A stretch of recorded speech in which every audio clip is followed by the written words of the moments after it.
Hey people, how's it going? I'm going to do something a bit different today. I'm going to give you a whole walkthrough of the undercard for UFC Mexico. Later I'm going to post another video which is going to be the main card, but I wanted to break it up into two sections. I've got a bit of a setup here, so I've got my computer in front of me. I'm going to have a look at what the odds are now because I've locked in my plays for the last 2 weeks. So what I've got in terms of line value may be different from what's available, so I'll try and pick out some value for you. As always, I'll have plays in my free Telegram posted today. I've already posted some actually for today, but later on I'll post the plays which are going to include things like what I would consider my bread and butter money line plays or over and under plays, as well as higher odds props, which is generally method and round combination or round or method. So what I'll try and do is have big odds plays that are going to generate a few units back in return, and then the high odds plays that if we hit, we're going to win big. So that's how I like to do it. Let's get straight into it. So I'm going to be repeating myself a little bit for this first fight because I've already released a breakdown for it. But this is one that I've been waiting on, and I jumped on as soon as it was released because I knew the line would move against us in this one. So we've got Naimov versus Silva. Now, Naimov had a really good fight versus Nathaniel Woods recently, and he got some flack for that because he was doing some dodgy stuff, like grabbing the cage, but he looked very good in that fight. He dropped Wood. Wood had come up in weight. It was a bit small for that weight class, but Wood actually said to his manager, who's someone I know, I felt great in there, you know. At this weight class, it's like being in the Matrix. I'm so fast, my striking's so crisp, I can get out of the way and I can land. And Nathaniel is a very, very good striker. Naimov still managed to drop him. He did get hit as well and dropped himself, but he managed to compose himself, which I think is a very good sign. I would rate Wood as a much better opponent. And I'm a bit biased here because I really like Nathaniel Wood, but a better opponent than Silva. Silva's got an interesting style. He has this karate striking style with low hands, which I do not like for this matchup. But when it comes to the grappling, he always makes mistakes. He can actually get takedowns. He's quite an athletic guy. He's fairly big for the weight class. But he gets reversed. Sometimes he goes for the submission and he gets reversed as well. And he ends up on bottom. And he's been submitted in his last few losses as well. Naimov is a good grappler. Competing at Mexico, where cardio is going to be an issue, I think this would go against Silva because he does seem to fade a bit, even though he not to the point where, you know, he's just completely useless. But the hands come even lower. He gets reversed quickly. I think against Naimov, this is a bad side. But I do think that Silva has got it in him to survive for a round.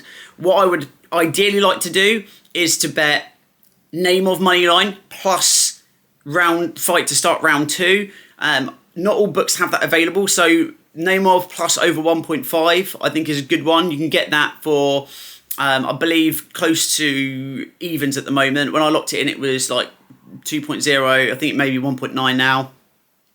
And I also like Naimov to get the submission. Whether he gets that from volume striking and then going for the submission, or just through grinding it out with the grappling as Silva starts to get tired. Silva has been submitted a number of times. Naimov is a good grappler. I think that's also worth a sprinkle. But I would go for Naimov to win in round 2 or round 3 plus wins by submission. That's what I'd go for, and I think the odds for that are fairly high. I think you've got it's like plus 1,000, plus 1,300 for those two options. I'm just going to pull up the odds now, so I've got them in front of me. I've got Bet365 open. I personally use Unibet for a lot of my bets because the props odds are normally very high. But Bet365 is what most people use. So you can see here, so Naimov to win by submission round 2 is 11-1 or plus 1,100, and then plus 1,800 for round 3. And I think that's got a fairly good chance of hitting. So I'd sprinkle on that, and then I'd go with the money line, or the money line plus over 1.5 if you want to be a little bit riskier. So for the next fight we've got Victor Altermirano against Felipe dos Santos. So this is kind of like the previous fight. I think they want to build Naimov's name, and they're giving Silva as a winnable fight. This is kind of similar. Altermirano in his last fight, he looked quite sloppy. He was doing some weird stuff, like dipping his head right down. Didn't really like that. He almost copped a few knees. but luckily got out of the way. He had this weird loop-in striking that he was doing, which was kind of landing because it was unorthodox, but against better opposition, he's going to be in trouble. And Dos Santos fought a very good fight just recently where he showcased some very crisp striking. And make no mistake, in that fight, he was brought down to lose. He was fighting, I can't think who he was fighting now, but it was a decent prospect. Let's have a look. He was fighting a decent prospect, whose name's gone out of my head. I can't think of him, but he was not supposed to win that fight. He was supposed to be outstruck, outgrappled, and he took it on short notice, and he performed very, very well. I believe Altermirano. So I believe Altermirano is not as good as an opponent. So I think what we're going to have now, we're going to have Dos Santos outstriking him on the feet. I think we're also going to have Dos Santos. I think if it comes to the grappling, Altermirano's last fight, he seemed to be one step behind in the grappling as well. Ended up on the bottom a fair bit. Dos Santos is an up-and-coming fighter. He's got the youth advantage. Also in his last fight, which was against Manuel, he held his own so well in that. He gave such a good account of himself, and he landed some very good, crisp, straight punches as well. I think with more time to prepare, I think he's going to look even more dangerous. And one thing that he did that was amazing against Cap's kind of shorter. Dos Santos was throwing some knees and also flying knees, but he was mixing them in a very clever way. And it was obvious that he hadn't had much time to prepare. So this is just something he naturally does against smaller fighters. I think because of Cap's pedigree, he was able to get out of the way and survive, and he did get hit a couple of times. Altermirano, if he dips his head like that, he's going to get KO'd. So I wouldn't say that he's going to get knocked out, but I would say this is live for a knockout. So if we're going to look at this fight from a betting perspective, so you've got Dos Santos at the moment, 1.33, terrible odds. Dos Santos plus under 2.5 rounds is 3.75. It's boosted at Bet365. I may actually have a go on that a bit later. There's not really any value in the money line. Decisions at 2.05. There could be some value in that because at this weight class, finishes are not as common, but it's probably better to sprinkle on the under 2.5. To not go the distance is also 2.5. So that could be something that's interesting, but fairly risky. I would look at that, the 3.75, which is for any of you like that's plus 275 if you're over in America. So if you bet $100, you get $375 back, including your $100 stake. So that is fairly live to happen, I think. What they're also, something to keep in mind with this card, because of the cardio issue, which happens with Mexico City, a lot of fights may end towards the end of the fight. So this might be a card where it's better to bet does not go the distance rather than under 2.5, because those last couple of minutes are going to be very difficult for some fighters who maybe are not used to the altitude, or it affects them in a negative way, or it might just be they're in very good shape, but that is that 5% that drains them after they had a very difficult fight. So keep that in mind. That would be the play that I would go for that fight. Not on a big stake, but I would have a sprinkle on it for sure. So next fight, we've got Rodriguez against Bondar. So these are two fighters who are kind of similar in terms of their records leading up to the UFC when it comes to the sort of competition they were facing and their journey there. So they both were winning a lot against other fighters who had similar records, under 10 fights, so up-and-comers, people who weren't that experienced. Then they got to UFC, and things got a lot harder. So Rodriguez may look like he's got the better record, but his wins that he has had are at a lower level than Bondar. So Bondar was also on a win streak before he got to the UFC, and he had an injury, so he lost a fight by injury in the UFC. And then he obviously lost his last fight as well. So some people will judge a fighter on that. What they'll say is, oh, they've lost, maybe they're not any good. but he's actually a fairly good fighter. I think they're both good fighters. It's just that when you step into the UFC, it's a different kettle of fish. And the last time he was fighting, where he got that arm injury, that may have been playing into his head. So for him, this is do or die, really. He's had the injury, he's lost the fight. This is it for him. And his last loss against Carlos Hernandez as well was a decision. I think it was a technical decision as well. So he's had 2 fights that, really haven't gone to plan. For him, he's got to be all in on this one. He absolutely has to. It's do or die. So his motivation is going to be absolutely sky high. And I think when we see Rodriguez, it seems to me that he hasn't faced the same level of competition as Bondar, even though Bondar has lost. So we don't really know if he's going to rise to the occasion. But if you look at their style, so you've got a big, powerful striker, Eden Rodriguez, who doesn't really set his strikes up. He likes to wing it, which is a really bad style, in my opinion, for flyweight. Flyweight, you have a lot of fighters who throw a lot of volume. Obviously, they're smaller fighters. They can go forever in terms of their cardio. They throw a large variety of strikes. They're some of the most technical fighters in terms of their striking game because huge volume, you don't see much power punching. So if you have a one-dimensional attack, these fighters, if they're used to avoiding a wide variety of strikes, you're not going to catch them with just a big overhand right or just a big left hook. You need to set punches up. So this stylistically makes me think it's a very poor matchup for Rodriguez. And also fighting in Mexico, I believe Bondar's fought in Mexico before as well, a couple of times. So the altitude's going to be less of a question mark. And in Bondar's fight where he did lose by injury, he was looking kind of good before then. So I'm going to expect him to pull this one out the bag. So this is another one where there's some guesswork in it. We're still waiting to see what both fighters are going to be like. One for Rodriguez against good competition, and Bondar when he's fully healthy, and we can see what he can do. But there have been glimpses of good skill in Bondar, so I'm confident laying him, especially as an underdog at 2.00. So we double our money if we win. Just looking at the odds now.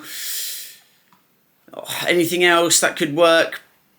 The overs are set quite low, which is what you should be betting for this weight class. So, the fight to go the distance, 1.71 for yes, 2.00 for no. The over could be interesting, but I think it's better to bet Bondar in the money line. I think that's the safer bet. And that's the way I would play this one. So we go into the next fight, which is Faras Ziam versus Puelles. So it's going to be this classic fight where Ziam wants to keep it striking. Puelles is going to try and take him down and get top position. So if Ziam can't defend the takedown, he may be in trouble. I think he is the better fighter. Also, I think where he's lost by submission before, even though that means Puelles may be a good match to beat him, I think the person who's going to beat Ziam is going to be someone who is going to use their striking to get him to the ground, rock him, and then submit him. Ziam will have been working on his submission defence and his grappling defence very hard because it's something that he's losing from. Sometimes we see fighters in that position who don't end up getting better, but I think he's someone who has the skill to actually learn and get better and will defend. And I don't think he's got the variety of attacks to get the fight to the ground, to get a finish. Doesn't mean it can't happen. He may take him straight down, but I just think Ziam is the more skillful fighter, and the odds reflect that as well. 1.47 for Ziam, 2.75 for Puelles. So I think he's someone that is an underdog not worth betting, to be completely honest. And then we have Ziam. If we look at his last fight against Jauregui, Jai is someone who's a fairly high-level striker, and he looked very good against him. So I'm confident Puelles won't be able to stand with Ziam. So if he can't take him down, or even if he can take him down for a round, and then it gets into round 2 and they're a bit more tired, I think Ziam will then start stuffing the takedowns and we'll just start unloading on him. And Puelles is also one of these fighters who likes the leg lock. We've seen how badly that goes down just recently. I think against someone like Ziam, I think that's a bad thing, a bad style to go against him, because I think Puelles may blow himself out trying to get the takedown and get up against the fence fighting, and he may be drained. And we may see him coming towards Ziam, hands low, and Ziam may just start teeing off on him. So I think Ziam will use a very disciplined strategy, very methodical striking, keeping him at the end of a jab, throwing multiple strikes in there. I think he'll mix it up as well with some of his kicks. And I think he'll just use intelligence to wear him down gradually. And as confidence builds, as the takedown threat becomes less of a concern, I think he'll start unloading. And he may get the finish as well in round 2 or 3. So this may be one that you want to bet Ziam round 3, because it's plus 1,000 odds, 11.00. If you're betting 1 on it. Round 2, yeah, it's plus 600 as well. So maybe round 3. This is the card to bet round 3 for sure if you're going to have some long shots. So I would go with Ziam. Maybe double him up with someone else on the card that you're confident with, who's a high favourite. Maybe name of money line. There's no value in that, so scratch that. Maybe the over 1.5 in that fight or something, or maybe Dos Santos would be someone I think would be good to double up with that. So that would be my suggestion for that fight. Maybe Ziam by finish as well. Let's have a look and see what the odds are for this one. So UFC do it weird. They've got the double chance. So Ziam by finish 2.65. Those odds are fairly good. But Puelles may do enough to actually last to the end. It's 2.25 for a decision. So it's fairly evenly split. So I would have a look at that. Looking at the boost, you've got Ziam by decision or technical decision. Boosted to plus 300 actually. So it makes me think you could take that and then you could sprinkle on round 3 for him to finish, and you could get a bit. You could cash big and still make up for that as the hedge, or you could just bet the round 3 finish or round 2 finish in isolation. So those are the options that I personally would go for. So the next fight, we've got a weird one. So we got Chiarez versus Lacerda. This is kind of a strange situation. So Lacerda, Daniel De Silva, if you're looking after him, but we've had them both miss weight. I was discussing this with someone yesterday, trying to figure out who was behind the weight miss, but I believe Chiarez has actually missed weight before in his last fight, and then had to fight at the catch weight 130, what they're fighting in. So that makes me think he's responsible for the weight miss, but we can't know for sure, because I would say he also should be on point with his weight this fight around. So either way, this is an intangible that we've got that is going to throw things out of the equation. But one thing we do know about the fighters is Lacerda likes to start the fight fast. When I first saw he miss weight, I was thinking he's going to try and end the fight very, very quickly. Anyway, it makes sense for his style. And he, if he's struggled to miss weight, he's not going to have more than a round in him. But now that it's come out that Chiarez has also missed weight, that's a bit even up. So they may both be trying to manage their gas tanks. So they may both go for a quick finish, and it may be a 50-50 about who gasses out. But I would have to say Chiarez is the fighter who has got the better gas tank historically. So what I would say is they're both capable of finishing each other, and it's probably going to be a sloppy fight. But is it going to go to the full 15 minutes? It may be worth betting Chiarez by finish round 2 or 3, or fight does not go the distance. If we look at the odds at the moment for it, so fight to not go the distance, no, 1.64. Yeah, so nothing amazing there. But what I would say is, where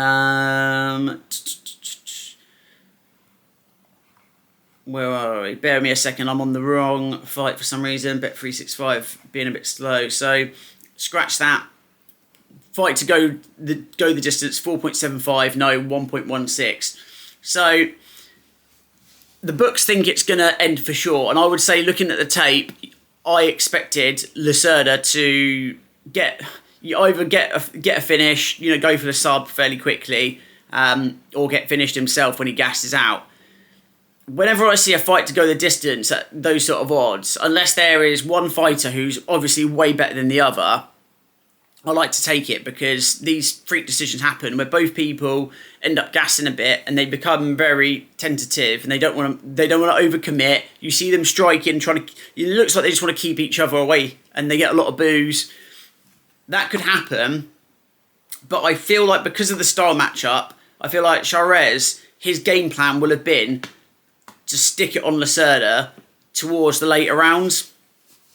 So even with the weight miss, I think he missed by quite a few pounds as well. So what that's telling me is that instead of trying to make weight and absolutely drain himself, Chiarez thought it's really important for me to not burn myself out, because my tactic is to have my cardio and to last into the fight. If I cut all the weight, I'm not going to have that same stamina. I'm going to drain myself, and then I can't execute my game plan. So the fact that he decided to forfeit 30% of his purse in exchange for being able to not have to cut that additional weight, and I think Lacerda got within 1 pound of the weight cut. I don't know if he failed or if he just realised Chiarez wasn't going to make weight, so he stopped.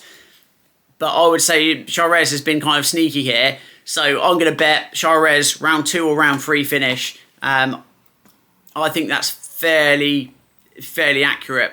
Lacerda is going to go for it in round 1, and he's going to be fuming because of this weight cut issue. If he has been played like that. So it's one of those ones you want to keep your eye on. If Chiarez is clever, what he'll do is he'll try and keep away and try and drain Lacerda, which is a risky game to play because he probably doesn't want to get gripped up by him. But I'm going to go for Chiarez late finish, either by finish round 2 or round 3. So then the next fight, we've got Aguilar versus Mendonca. I don't really like this fight. I don't think either of them are the best fighters to watch in the division. I mean, Aguilar, in his style, you know, he throws a lot of power strikes, and then he's just an okay fighter everywhere else. It's not really, like I was saying in an earlier breakdown, not a very good style for flyweight to throw big punches, you know. And the problem for him is he actually won by KO very quickly in the first round in his last fight with an overhand right. So you might say, what you're talking about, Blacksmith, you're completely wrong. It worked for him last time. Just because it worked once doesn't mean it's a good strategy. Against better competition, it's not going to work at flyweight. You know, these guys can take a beating. They can take power punches. And that's why you get that style at that weight class of volume striking. So I think he's going to be right hand happy. He's probably going to be trying to land that one big punch, get that highlight reel. And that's not what you want to be doing, especially in Mexico, where you're going to burn yourself out throwing big punches. Mendonca, unfortunately, I think he is okay, but if you look in his fights, he seems to always find a way to lose, which is kind of frustrating because there are glimpses of skill. And also, he fades later into his fights. You know, I've got here in my notes. You know, this should be a fast-paced fight where they're both going at it and trying to finish each other because they both like to fight like that. So whoever is fresher after a round is really going to start pulling away. So over 1.5 rounds is 1.60 at the moment, which I think if you cap that, I think there's still a little bit of value in there. So that could be something to put into a double with something else. Over 2.5 is 2.25. I would not bet that because one of these guys may get finished in the last round and it may be off before the halfway point. So keep that in mind. You're better off to go does not go the distance if you think that's what's going to happen. But over 1.5 could be interesting just because if you think about the matchup, Aguilar with that very quick knockout in his last fight, Mendonca is going to be aware that he may be trying to do the same thing. So he may keep his distance and he may feel him out for a round. So I like the over 1.5 here. That's the direction I would go. I mean, if I had to make a pick, I would go with Aguilar. Let's have a look at what the lines are. Yeah, I've actually got a bet on his money line. I've got him as round 2 and round 3 finish. And I've got him in a parlay as well. I feel like, I've got quite a few bets this week, so I feel like I've locked him in maybe earlier, and that's why I can't see it. I didn't go for it. I must have not. I got him about 2.21 odds. So when the line was a bit better, I mean, it's at 2.00 now, so it's evens. I think there's value in that. I think he's the side to take. Definitely the dog, even though he's only a slight dog. That may rise. What you'll find is a lot of the casual bettors who are laying money down, they tend to always bet the favourite unless it's a big name, then they'll bet the underdog. So you may get some value. And what I always have a pot, you know, like 10% of whatever I've got laid on bets already, sitting there live to capitalise on this, because sometimes the odds just go crazy because people want to bet on the next fight and they start pumping the favourite. So this may be one that may pay to wait, but you can lock it in at 2.00 at the moment, evens, plus 100, whatever you want to call it, and you can get that. So I think that is actually a good way to go, as well as the over. Now, the last fight on the undercard, we've got Quinonez versus Barcelos. So Quinonez is someone who I think has got a lot of skill. I quite like him. I like watching him fight. He's 27 years old. He's fighting Barcelos. He's 36. You know, it's this classic thing that they're doing, like with Naimov, trying to build this young prospect on another fighter who I think they can't get much more use out of. It's always dangerous when you've got someone who is experienced. I see this as like a test for Quinonez to see if he can beat someone with a bit more experience. After his loss to Kang, he got submitted. I think with his potential, and I think he's got a good camp behind him as well, he's going to improve in this outing, and I think he's got the tools to beat Barcelos. I think he's going to look good on the feet. I think if you look at Barcelos when I'm doing the tape study, he gets hit quite a lot, and that's not a good look against a prospect who's a fairly clean striker, who's got some nice setups as well. I think that it's one of these fights where Quinonez can always get finished by the more experienced Barcelos. I think Barcelos, seeing his last fight, may go for the grappling and may try and fish for the submission. But I think Barcelos, being past his prime, I think as the fight drags on, the youth, especially in Mexico, is going to become more of an advantage for Quinonez here.